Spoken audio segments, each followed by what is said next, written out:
এখন যেটা করতেছে এমনটাও আব্বা কেমন আছে? পরে কথা কই। আছি, ভালো আছি। ও কি বাবু, তুমি ভাত পানি খাও না বাবু? তোমার চেহারার অবস্থা কা বাবু? ভাত পানি খাওয়া ছাড়ান দিছি, ভাত পানি খাইয়েই তো জীবনে এত দুর্ভোগ। এখন ভাত পানি ছাড়ি আমি সেমাই ধরছি, আমি খালি সেমাই খাই। দেখি সেমাইতে কি বাজে আমার কপাল।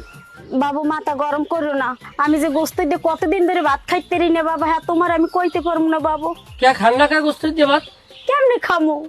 আমার 5টা না 6টা না আমার একটা মাইয়ে জামাই, আমি হাইয়ে থুই আমি গোস্ত দিয়ে ভাত আমার নেলা ওড়ে মরে। হ্যাঁ কি কও?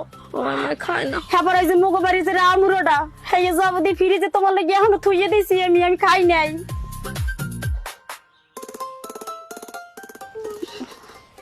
বাবু কান্দো না, বাবু কান্দো না, কান্দো না। আম্মা, আপনি আইসেন আমার কলিজাটা ফাটতে যায়। আপনি না আইলে মানে অন্য কেউ আইলে আমি এতক্ষণে কোভাইয়া মার্ডার করে ফেলাইতাম। খালি আপনার বয়স দেখছে কে আমরা মেরদাক বাড়ির ভাইয়া, মেরদা বাড়ির ভাইয়া একটা আলাদা একটা সুনাম আছে। এই সুনাম আপনি ধরিয়ে রাখছেন। অন্য কেউ আইলে আমি আস্ত ছাড়িয়ে দিতাম না। কি অপরাধ করছিলাম আম্মা, কি অপরাধ করছি? আপনার স্বামী আর আপনার ওই পোলারা এই দুই অসভ্য মিললে আমার জোতাই দিয়ে নির্মম ভাবে দর্শন করছে, আর কি কই আহত করছে। বাবা তুমি কান্দো না, আমি কি করবো? আমি তো নিরুপায়, সবই তো তোমার ওই ওই এমদাদুল্লারে তোমার ওই হৌরে। এইসব কথা মাথা না রেখে দেহ একটু মাইয়ের দিকে চাও, মাইয়েটা দেহ ডাউবেন তোমার দিকে চাই রয়েছে, একটু মাইয়ের দিকে চাও। ও হালা আর হৌর হালা দোনো হালার কপালে বোগাছে।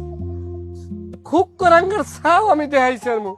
না বাবু, বাবু তো না আমার, তুমি আমার 5টা না 6টা না আমার একটা মাইয়ে জামাই, তো তোমার পক্ষে কথা কই দেখে তোমার হৌরে আমার যে মারছে জিগাই দাও। আমি তোমার পক্ষে কথা কই দেখি কেন এমদাদুল লাফাই লাফাই জোতাইতে পারি পারি বেড়ে আমার হৌরে গেছে বুড়া মানুষ। ওই পিড়াইবে আমার পিড়াইয়া বিলের মধ্যে দিয়ে আমার পোত দেখাই দেয়। আর দূর দেউরি কয় বিহরমু ল বিহর বাইরে মানে এই যে পারছে, এই যে জীবনে কোনো শ্বশুর পারে যাবার লাগে। বাবা এই কাম তোমার লাগে মোটো উচিত হয় নাই বাবা, আমি মাথা মাথা ঠান্ডা করে দুইজনে মিলে মিশে যাও বাবু। মনে বড় কষ্ট, মনে বড় কষ্ট দাঁড়িয়ে না, মনে বড় কষ্ট। আর ওই হুবে তো ভাই চঞ্চল যাইছে কিনলে যা পাবলার যা। হে বলে সোনা লই যাইছে, হ্যাঁ বলে একসের সোনা, হ্যাঁ হে বলে সোনার কারিশমা দেখায় এই চঞ্চলের লাগে। ও এইবার কি গডর মডল আনলে এবার ডোলার মধ্যে দিয়ে বাইর করছে আমার দাদি হাউরি, এই কথাও তো আমি মানুষের শুনছি। বাবু তুমি তো আমার কথাটা হনো, তুমি যে হনছো একটা সম্পূর্ণ মিশা কথা। আর ওই যে চঞ্চল্যা আর মামু বাড়ি আইবে না ক বাবু? হ্যাঁ আইবে, আমি যদি থাকতাম হেলা একটা কথা, আমি নাই। আজ ও ওরে আনছে কিনা ওই 27 বছর ধরেও নাই, আমি সব জানি। আমার বিরুদ্ধে নাচানোর লোক আনছে, ক্ষমা পাবে না আম্মা, ক্ষমা পাইবে না। খালি আপনার মোর দিক চাই আমি, আর আমার চোখ দিয়ে পানি পড়তে আছে। বাবু তুমি একটু আর দিকে চাও বাবু। কেটা করে দেবে মোর গরমে যাম না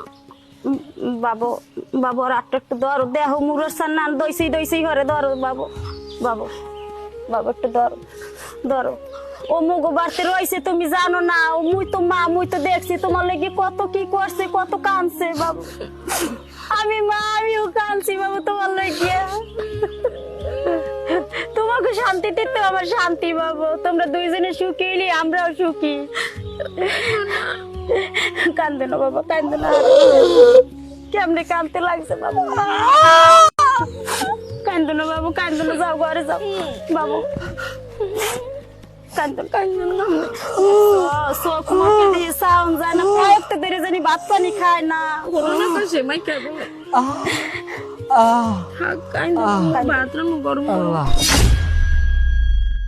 শুনছেন আম্মা, গন্ডার বাচ্চার কথা শুনছেন? তুমি কার দ্বারে ক্ষমা চাও? তুমি চাই রইছো মাইয়ের দিকে কথা কও আমার লাগে, বুঝলাম না বিষয়টা। তুমি কি এই না আইসো আমার টেনশন আড়ুতে, মানে মাথায় কোন আড়ুতে নামাইতে না আড়ুটা মাথায় উড়াইতে কোনটা? তুমি এখন যাবা ঘরে, হারা ঘর রান দেবে লেতাই এলাই, তুমি খাবা, খালি খাবা। লও ঘরে লও। আরে আও না ভাই, এটা হইবে না, তুমি ঘরে আও।